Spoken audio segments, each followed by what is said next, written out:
A todos, é sempre um gosto estar aqui convosco. O Carlos estava a dizer que queria ficar aqui, não queria ir embora. Eu pensei, deixem-me começar a falar, que a vontade de ir embora surge rápido, mas eu estava aqui a pensar agora, enquanto cantávamos e antes quando orávamos por alguns,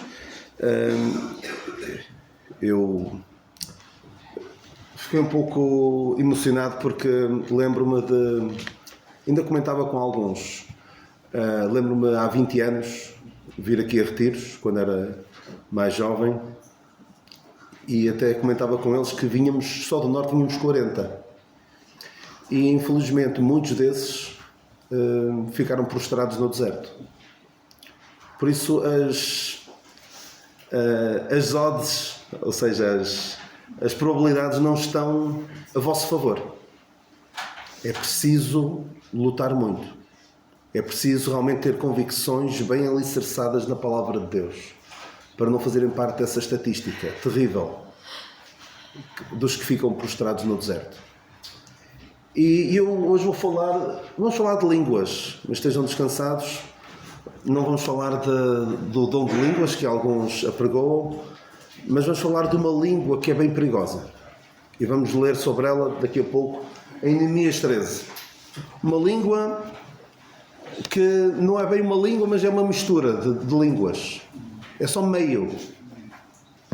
E o meu desejo é que, devido àquilo que eu faço, devido à forma como eu me comporto, não esteja a contribuir para que os meus filhos ou os jovens que me rodeiam falem esta língua. Mas eu vou deixar-vos em suspense até ao fim. Não vou dizer já. Quem já me ouviu, ou quem conhece bem esta passagem, sabe qual é a língua. Mas eu vou dar-vos algumas dicas sobre como porem os vossos filhos a falar esta língua. E eu espero que não os sigam estas recomendações, estes exemplos, estes maus exemplos que lemos no livro de Neemias. Eram tempos difíceis, tempos em que as pessoas tomavam Deus por garantido. E vemos o desastre que houve naqueles tempos. Porque as pessoas não levavam a sua relação com Deus a sério. E vamos então ver, vou falar-vos então de línguas, particularmente de uma que é bem perigosa. E assim, é natural a língua evoluir ao longo dos tempos. A língua tem evoluído ao longo dos tempos e nós vemos aqui alguns exemplos. Por exemplo, a palavra gozar, para os que eram mais novos, mais velhos, para os que são mais velhos, gozar é sinónimo de ter alegria, não era? Gozar no céu. Hoje em dia, gozar é fazer escarnecer de alguém. A palavra bestial, em tempos, hoje significa fantástico. Há uns anos, bestial vem de que palavra? De besta, exatamente, besta. Orgulho, em tempos, no meu tempo, orgulho era um pecado. Hoje é uma virtude, que até tem um mês inteiro para celebrar o orgulho, não é? Tipo, no meu tempo, significava uma coisa. Tipo, hoje é uma vírgula, não é? Tipo. Principalmente os mais jovens usam tipo. E usam a palavra literalmente para tudo. Eu estou literalmente morto. Não estou nada literalmente. É apenas uma força de expressão. Ou seja, as palavras têm evoluído. A palavra verdade também tem evoluído. É a minha verdade, a tua verdade. É verdade para ti, não é verdade para mim. Estas palavras têm mudado o seu sentido. Mesmo a palavra mulher tem evoluído ao longo dos tempos e há uns meses uma nomeada para ser juíza do Supremo Tribunal Americano foi-lhe perguntado numa sessão para confirmá-la como juíza, perguntaram-lhe o que é uma mulher. Ela disse que não sabia, porque não é médica. Chegamos a esse ponto ridículo em que as pessoas já nem sabem o que é uma mulher.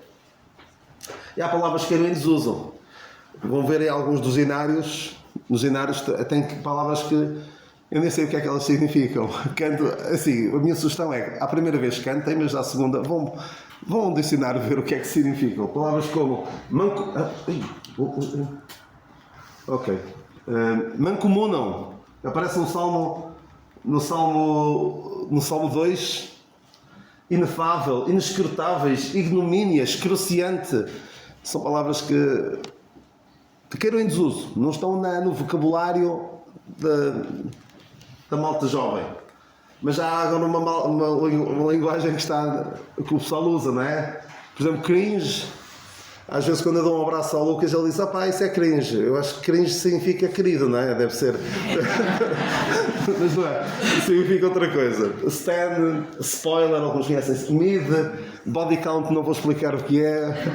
Riz foi nomeada a palavra do ano pela Universidade de Oxford. Riz.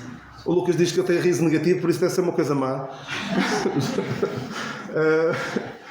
Mas há uma língua bem mais perigosa.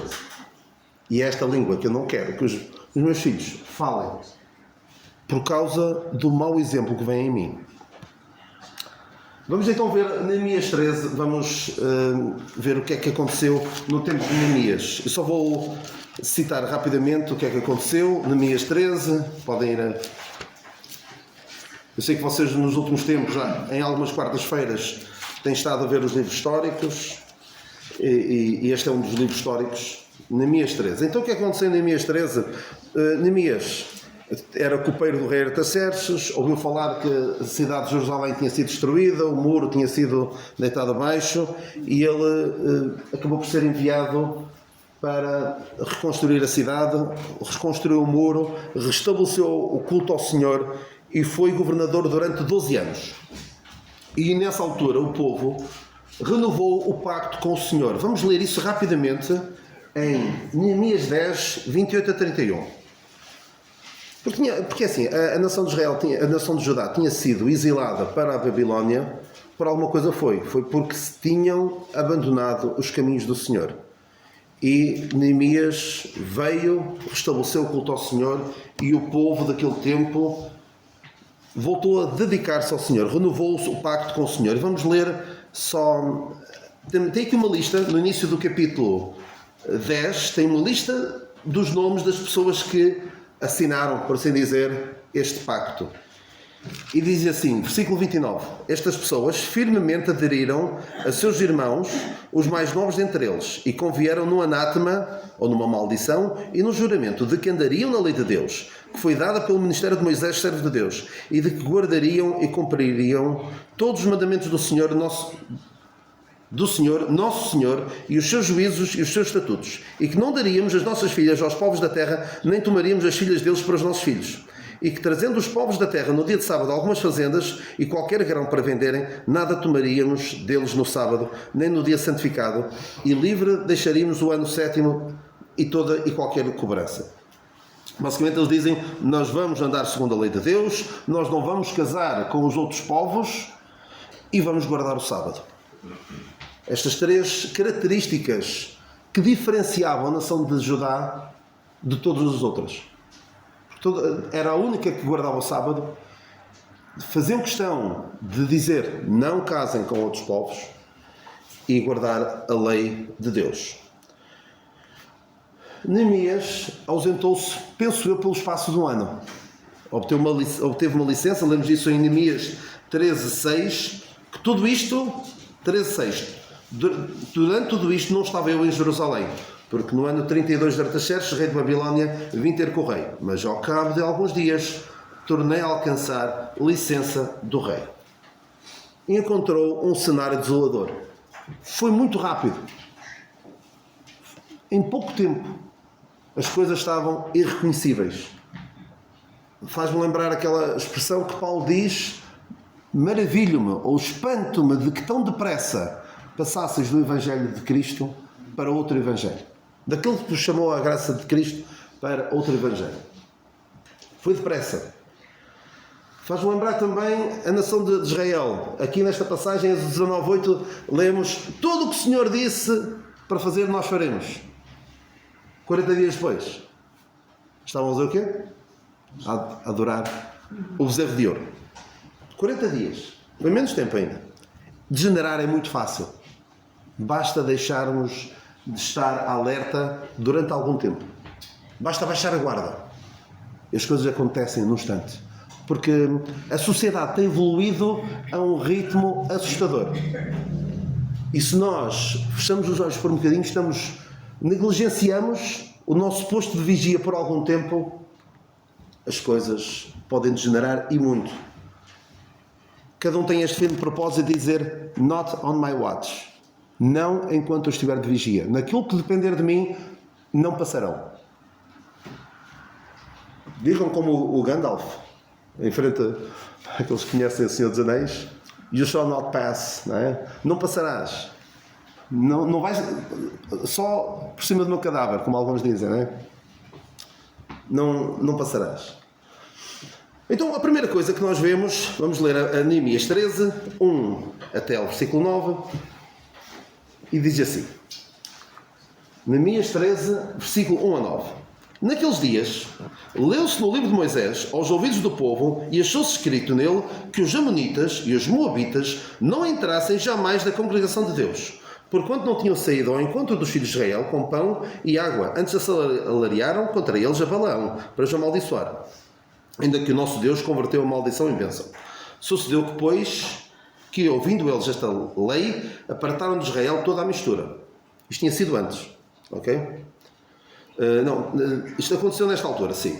Ora, antes disto, ele está agora a dizer que antes disto, de fazerem esta limpeza, o que é que tinha acontecido? Eliasib, sacerdote, que presidia sob a câmara da casa de nosso Deus, se tinha aparentado com Tobias, e fizeram-lhe uma câmara grande, onde dantes se metiam as ofertas de manjares, o incenso e os vasos e os dízimos do grão, do mosto e do azeite, que se ordenaram para os levitas e cantores, e porteiros, como também a oferta alçada para os sacerdotes. E aqui é aquele versículo 6 que eu já li há pouco.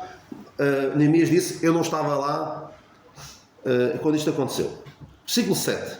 E vinha a Jerusalém e compreendia o mal que Eliasib fizera para beneficiar a Tobias, fazendo-lhe uma câmara nos pátios da casa de Deus, o que muito desagradou, de sorte que lancei todos os móveis da casa de Tobias fora da câmara. Ou seja, nós sabemos pela palavra de Deus que os amonitas e os moabitas resultaram de uma relação incestuosa de Ló com as suas filhas. Neste fim de semana falámos da história de Ló e esta história era bem conhecida. Pelo menos esta parte ficaram traumatizados com esta história. Porque isto é um facto. A Bíblia tem histórias completamente assustadoras. Nas duas últimos domingos falámos no culto online, nos domingos à noite, falámos de uma história terrível que se passa na nação de Israel no tempo dos juízes. E quem ler os últimos capítulos do livro dos Juízes, e para quem não sabe, o livro dos Juízes não acaba com a história de Sansão, continua, tem mais duas histórias, e uma delas é completamente tenebrosa. Se lerem, não é para maiores de idade aquelas histórias, porque são mesmo macabras. E esta é uma dessas histórias também que nós lemos e ficamos a pensar: mas como é que é possível isto acontecer? Mas aconteceu. As duas filhas de Ló abusaram do seu pai e tiveram filhos, que foram Amon e Moab, que vieram dessa relação incestuosa. E, além disso, estas duas nações eram inimigas do povo de Deus. Só que, apesar disso, Eliasib, alguém com grande responsabilidade, responsável pela Câmara da Casa de Deus, aparentou-se com Tobias. Eu não sei se terá casado algum filho, provavelmente, com algum filho de Tobias, não sabemos ao certo, mas aparentou-se. E Tobias era um inimigo do povo de Deus. Era daqueles que, quando o povo de Judá estava a construir o muro, ele veio dizer: olha, isso, até uma raposa que vai contra esse muro vai deitá-lo abaixo. E quiseram até, noutra passagem, quiseram mesmo apanhar Neemias numa cilada para o matar. E foi com este homem que o Eliasib se aparentou. Havia um outro, além do Tobias. Quem é que se lembra do outro nome do companheiro de Tobias? Podem dizer. Tobias e? Então. Sanbalat, exatamente. Tobias e Sanbalat. Noutra passagem, ele disse que ele também se aparentou com o Sanbalat, ou seja, com dois inimigos do povo de Deus. Isto é terrível. Já vamos ver isso. Da última vez que aqui estive, eu não vou perguntar do que é que eu falei, já está ali. Falei-vos de quê? Das más companhias de Josafá. O Lucas estava a pensar que ia falar de outra vez disso. Eu estou sempre a falar disso. São lições muito, muito importantes para nós. As más companhias de Josafá. Josafá aparentou-se com Acabe, com alguém inimigo do povo de Deus.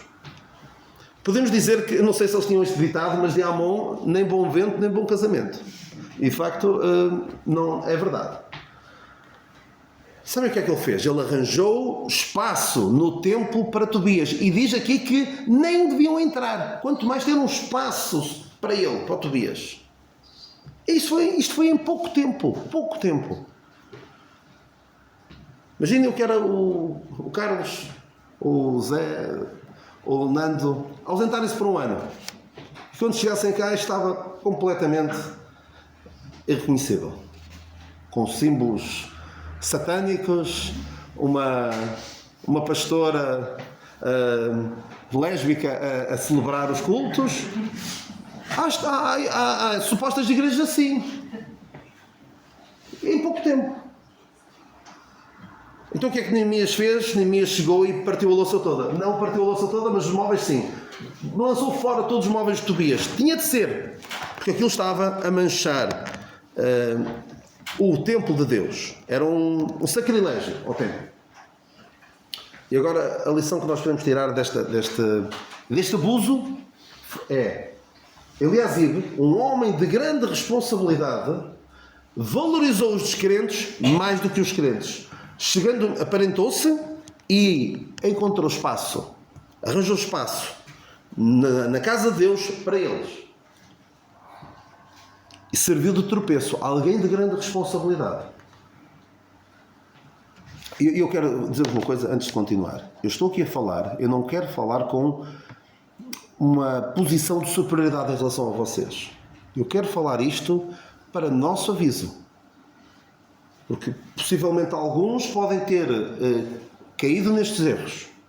Mas eu estou a falar principalmente, não quero melindrar ninguém, não quero ofender ninguém, mas falo para alertar aqueles que ainda têm certas decisões para tomar. Então serviu de tropeço. E vamos ver, mais à frente, que muitos fizeram o mesmo que ele. Casaram com mulheres estrangeiras. Alguns podiam dizer: o Eliasibe também fez. Portanto, não há problema nenhum. Eu tenho dito e disse este fim de semana várias vezes aos jovens que ninguém possa dizer com razão acerca de mim: o Daniel também fez. Que não seja eu o primeiro ou um dos primeiros que vão legitimar más decisões dos outros. Que ninguém possa dizer com razão: o Daniel também fez. Portanto, não há mal nenhum. Alguns poderão dizer: o Eliasibe também fez. Agora, algumas perguntas para nós meditarmos. Será que eu valorizo mais o convívio com os descrentes? A amizade com os descrentes do que com os crentes, como este Eliasibe estava a fazer? Quem são os meus amigos mais íntimos? Mais chegados? Os meus confidentes? Será que eu proporciono aos meus filhos mais convívio com crentes ou com descrentes? Depois não me admiro que eles vão arranjar um namorado descrente. Eles não conhecem crentes. E eu conheço alguns casos, infelizmente, de pais crentes da minha geração, que têm filhos ou filhas, e eles não proporcionam aos seus filhos conviverem com jovens, filhos de outros crentes, com crentes. Depois admiram-se. Por isso eu dou graças a Deus por estes que se juntaram este fim de semana. Eu disse-lhes logo no início: só o facto de vocês estarem aqui já é bom, independentemente do que vão ouvir. Já é bom, porque tiraram um tempo à parte para estarem juntos, com este mesmo propósito. Cuidado com dar mais tempo e espaço na minha vida ao que é mundano do que ao que é espiritual. Nós vamos ver isso daqui um bocadinho. Parece que para o que é de Deus, o que é espiritual, qualquer coisa serve. Um bocadinho de tempo serve. Segunda coisa que contribuiu para que os filhos daquele povo falassem esta língua de que vamos falar foi lermos em Neemias 13:10. É só um versículo. Também entendi, Neemias 13:10, também entendi que o quinhão dos levitas se lhes não dava, de maneira que os levitas e os cantores que faziam a obra tinham fugido cada um para a sua terra. Então contendi com os magistrados e disse: porque se desamparou a casa de Deus. Porém eu os juntei e os restaurei no seu posto. Então todo Judá trouxe os dízimos do grão, do mosto e do azeite aos celeiros. O povo negligenciava os deveres para com os levitas, porque os levitas não era suposto ter um trabalho igual aos outros. Eles serviam para estar no serviço da adoração a Deus. Tinha também os cantores, que tinham de se fazer à vida para ganharem o seu sustento. Foi o mesmo que aconteceu, e vimos isso nos domingos à noite, do levita, do Mica, que andava à procura de um sítio, de um pouso, porque não estava a ser sustentado, então ele tinha de ganhar o seu, de alguma forma. Porque era a obrigação das outras tribos sustentarem os levitas. E quando não se faz isso, eles tiveram de se fazer à vida. Ou seja, as pessoas estavam a negligenciar a obra de Deus, o sustento da obra de Deus. Estavam a negligenciar o que era espiritual.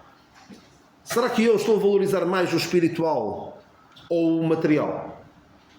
Os meus filhos vêm. E não estamos a falar só de dinheiro. O material deve ser importante apenas para tirar dividendos eternos, resultados eternos. Porque ser muito rico do ponto de vista material não vai fazer uma diferença tão grande quanto isso na eternidade. Vai depender da forma como nós usamos o dinheiro que temos para o bem eterno. A frase é mais ou menos esta. William Carey, o pai das missões modernas, um grande missionário usado por Deus na China no século XVIII ou XIX, não sei ao certo, ele dizia assim: o meu negócio é a expansão do reino de Cristo, com certos sapatos para pagar as despesas do meu negócio. Será que eu digo isso? O meu trabalho é pregar o Evangelho. Eu dou aulas para pagar as despesas do meu trabalho. Será que é assim que eu vejo as coisas? Ou o meu trabalho é a minha vocação, o que mais me define enquanto pessoa é o meu trabalho? E vou à igreja uma vez por semana, 1 hora, exceto quando é o Daniel, que é assim um bocadinho mais. É isto. Sabe uma coisa? Os filhos veem a dedicação que nós temos à obra. Depois não nos admiremos. Atenção, no fim eu vou dizer, eu não estou a dizer com isto que quem tem a profunda tristeza de ver os filhos a não andar nos caminhos de Deus é porque os pais fizeram isto. Não é? Mas que pelo menos possas ter o descanso, o consolo, o conforto. Eu fiz a minha parte. Que fique bem claro. Porque os meus filhos veem o que eu valorizo no dia-a-dia. E que Deus me livre de que eles aprendam comigo a serem hipócritas. Ou seja, aprendem a jogar o jogo. Eu vou à igreja, finjo que está tudo bem, falo crentez, sei comportar-me, mas eu vejo que isto é uma fantochada. Eu vejo o meu pai, eu vejo os outros crentes, isto é tudo só para crente ver. Que Deus me livre disso. Uma outra passagem que também vimos este fim de semana é Malaquias 1:8. Não vamos ver não vou pedir para vocês irem ver a passagem porque demora um bocadinho, mas se conseguirem acompanhar, mas eu vou lê-la só. Foi por volta desta altura que Malaquias escreveu ao povo de Deus e criticou-os severamente. Porquê? Porque eles estavam a negligenciar os sacrifícios que deviam fazer a Deus. Então diz ele assim: por quando trazeis animal, atenção, para sacrificar animal ao Senhor tinha de ser animal sem mancha. E o que é que eles traziam? Por quando trazeis animal cego para sacrificares, não faz mal. E quando ofereceis o coxo ou o enfermo, não faz mal. Ora, apresenta ao teu príncipe. Terá ele agrado em ti? Ou aceitará ele a tua pessoa? Diz o Senhor dos Exércitos. Para Deus, qualquer coisa servia. Era para queimar e era, portanto, não havia grande problema. Ninguém via. Será que eu sou diligente na obra de Deus, como no meu trabalho? Ou, é para Deus. Isto, para quem é bacalhau basta, como se costuma dizer. Será que eu continuaria a ter emprego se eu me empenhasse no trabalho como no serviço para Deus? Continuaria a ter emprego? Será que tinha boas notas? Se eu me dedicasse tanto como me dedico a Deus? Aqui o profeta Malaquias basicamente está a dizer: olha, experimenta dar ao teu patrão aquilo que estás a dar a Deus. Será que ele vai gostar? Vai ter agrado em ti? E volto a dizer: os filhos vêm. Neemias, eu pus 13:10 outra vez, é o que dá copiar colar, a tecnologia tem estas coisas. Neemias 13, penso que é 23, desculpem, é mais para a frente. Não, ainda é Neemias 13:10, ainda é Neemias 13:10. 13, desculpem, agora perdi-me. Neemias 13:15. Naqueles dias, vi em Jerusalém, em Judá, que pisavam lagares ao sábado e faziam feixes que carregavam sobre os jumentos, como também vinho, uvas e figos e toda a casta de cargas que traziam a Jerusalém no dia de sábado. E protestei contra eles no dia em que vendiam mantimentos. Também tírios habitavam dentro, que traziam peixe e toda a mercadoria que no sábado vendiam aos filhos de Judá e em Jerusalém. E contendi com os nobres de Judá e lhes disse: que mal é este que fazeis, profanando o dia de sábado? Porventura não fizeram vossos pais assim? Nosso Deus não trouxe todo este mal sobre nós e sobre esta cidade? E vós ainda acrescentais o ardor da sua ira sobre Israel, profanando o sábado. Ou seja, o sábado era um dia sagrado para os judeus. E eles estavam a profanar o dia de sábado.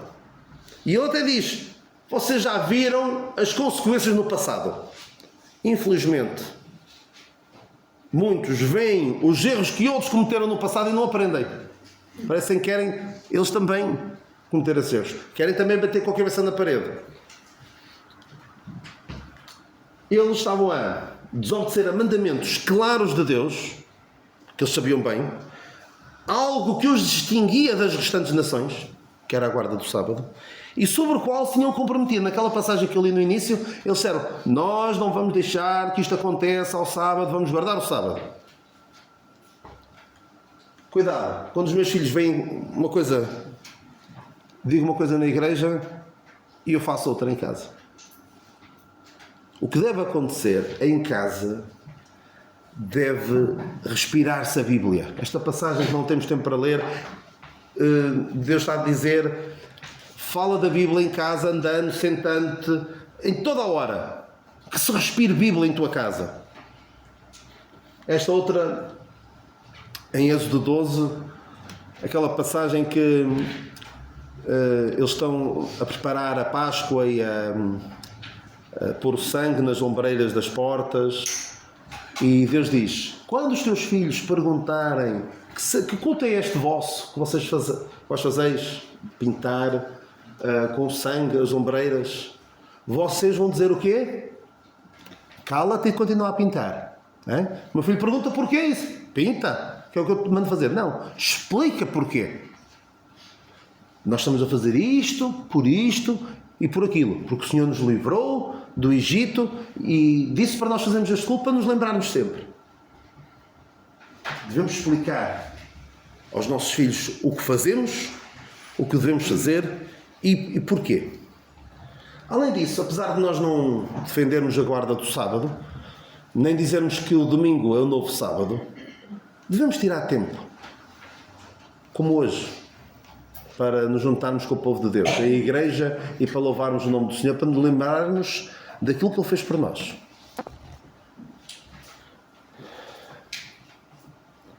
Tirar tempo, algum tempinho só, juntarmos, porque no nosso país é o domingo, porque é um dia em que a esmagadora maioria das pessoas está livre e podem juntar-se para adorar a Deus em conjunto.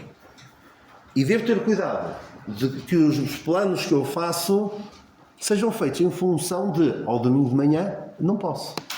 Não é? Nunca ouviram a expressão, desculpem lá o que eu vou dizer, hoje não dá, joga o Benfica. Nunca ouviram essa expressão? Não dá porque essas pessoas planeiam toda a sua vida em função de, joga a que horas? Não posso. Será que há alguma coisa ao domingo de manhã? Eu falto desta vez, não há problema. Há lá muita gente. Cuidado.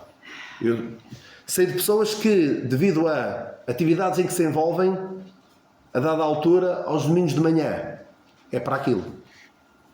E o que é que fazem? Optam por vir ao culto, ou optam por aquela atividade. E é um problema. Agora vem a parte que eles levaram mais na cabeça este fim de semana, que é os casamentos mistos. O que é que aconteceu naquele tempo? E acho que já vão perceber qual é a língua. Versículo 23. Vi também naqueles dias judeus que tinham casado com mulheres asdoditas, amonitas, moabitas e quê? E? Então, bonitas, não eram bonitas? Eu até dizia ontem que Sansão diz aos seus pais: eu quero esta porque ela é agradável à vista, agrada aos meus olhos. E eu perguntava-lhes: será que em Israel eram todas feias? Certeza que não. Porquê é que foram buscar destas? E já vamos ver, e Neemias avisa-os e diz: não pode ser. Olha, reparem o que aconteceu. E seus filhos falavam o quê? Meio asdodita.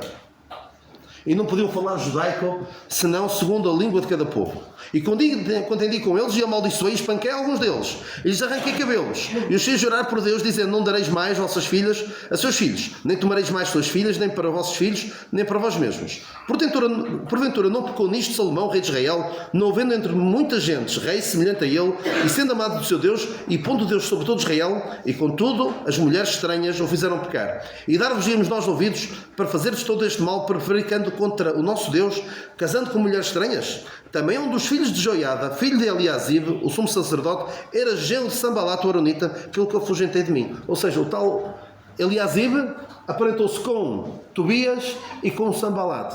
Uma desgraça. Um homem com responsabilidade e permitiu isto na sua família. Casamentos mistos era algo sobre também o qual se tinham comprometido. Não vamos dar as nossas mulheres aos outros, nem vice-versa. Já tinha havido graves problemas no passado, porque logo a seguir ao rei Balaque ter assalariado Balaão para profetizar contra Israel, a seguir foi por influência do Balaão, que não conseguiu profetizar contra Israel, que instigou aqueles casamentos mistos. E foi terrível. Esta passagem nós sabemos perfeitamente. Estamos fartos, no bom sentido de ouvir: não vos prendais a um jugo desigual com os infiéis. E Neemias diz: viram o que aconteceu com Salomão? Acham mesmo que é convosco que vai correr bem? Depois de todos os exemplos do que a palavra de Deus diz e de todos os exemplos que vocês conhecem, que correu mal, acham mesmo que é convosco que vai correr bem? São raríssimas as exceções. E na melhor das hipóteses, o que vai acontecer, serás usado, se tomares esta decisão de ir contra a vontade de Deus, serás usado como um bom exemplo de que correu bem, levando outros a legitimar a tua escolha, a legitimar a sua escolha com o teu exemplo. Fulano fez e correu bem, portanto eu também vou fazer. E podem tomar a pior decisão das suas vidas. Isto, eu sei que há contextos, e nem todas as situações são iguais, há contextos diferentes, mas pensem que podem estar a ser um tropeço para os outros, legitimarem as suas más escolhas com uma má escolha que eu fiz ou que o outro fez. Muito solene este aviso. Muito cuidado. Então, como é que eles falaram meio asdodita, a tal língua? Meio asdodita não conseguiam falar judaico. Porquê? Porque tinham influência da mãe, que falava outra língua, e depois já não conseguiam falar bem judaico. E é terrível quando nós vemos os nossos jovens a falar uma língua que não é aquela que ensinamos. Aprenderam noutro sítio. Ou porque nós não estivemos devidamente alerta, ou porque perceberam a hipocrisia no nosso meio disseram, olha, isto para eles não é uma coisa séria. Portanto, também não vou ser eu que vou levar isto mais a sério do que levam os meus pais. Em pouco tempo, o que é que aconteceu? Deram mais espaço ao mundano do que ao espiritual. Desvalorizaram o culto a Deus. Desvalorizaram o sustento da obra de Deus. Desvalorizaram o tempo dedicado a Deus, o sábado. Desvalorizaram aquilo que os tornava um povo especial. E em Tito nós lemos que o Senhor se deu a si mesmo para nos purificar para si um povo especial, zeloso de boas obras. E depois, quantas vezes eu abro mão disto e digo, eu quero ser como os outros. Como a nação de Israel disse a Samuel, nós queremos ser como as outras nações. Queremos ser iguais. Não me interessa muito ser este povo especial que Deus escolheu. Casaram com mulheres de outros povos. Resultado? Os seus filhos falavam meio asdodita e não judaico. Já não falavam segundo as palavras de Deus. Pedro diz, se alguém falar, fale segundo as palavras de Deus. Eles já não falavam. Portanto, nós devemos fugir deste mau exemplo. Então, é fazer o contrário do que está aqui. Como não ter filhos que falem meio asdodita? Quando digo filhos, digo netos, digo jovens na igreja, nós acabamos sempre por influenciar outros. Porque, por vezes, nós até falámos disso ontem, que há jovens que não têm pais que sejam uma referência. E podem ter em nós referências. Uma referência masculina, uma referência feminina. E será que estamos a ser uma boa referência para eles? Então, quando digo filhos, estou a falar de jovens que nos possam ter como referências. Valoriza a amizade e o convívio com os crentes. Deixa que sejas tu a influenciar o mundo e não o contrário. Valoriza os que trabalham na obra. Valoriza o espiritual acima do material. Não desobedeças a mandamentos claros de Deus. Deus diz isto, não penses, olha, apetece-me fazer outra coisa. Houve um mandamento claro de Deus, a Ló. O que é que Deus disse a Ló? Escapa-te para o monte, foge, não olhes para trás, escapa-te para o monte para que não pereças. E Ló o que é que disse? Senhor, obrigado por me teres livrado da condenação de Sodoma. Eu vou fazer já o que tu disseste. O que é que ele diz? Não, assim não, Senhor. Eu tenho medo que tu disseste-me ir para ali, eu tenho medo que este mal me apanhe e eu morra. Desobedeceu ao mandamento claro de Deus. E depois vemos as consequências na sua mulher e nas suas filhas. Porque perceberam que Deus diz isto, mas ora, o meu pai nem liga muito a isto. Tira tempo específico para te reunires com os crentes na igreja. Não deixes que a degeneração entre na igreja. Ou porque tu subias para o lado, ou porque até és tu o motivo para que entre isto na igreja. Não deixes. Eu teria vergonha, muito sinceramente, se por minha causa se abrisse uma brecha para que o pecado entrasse na igreja.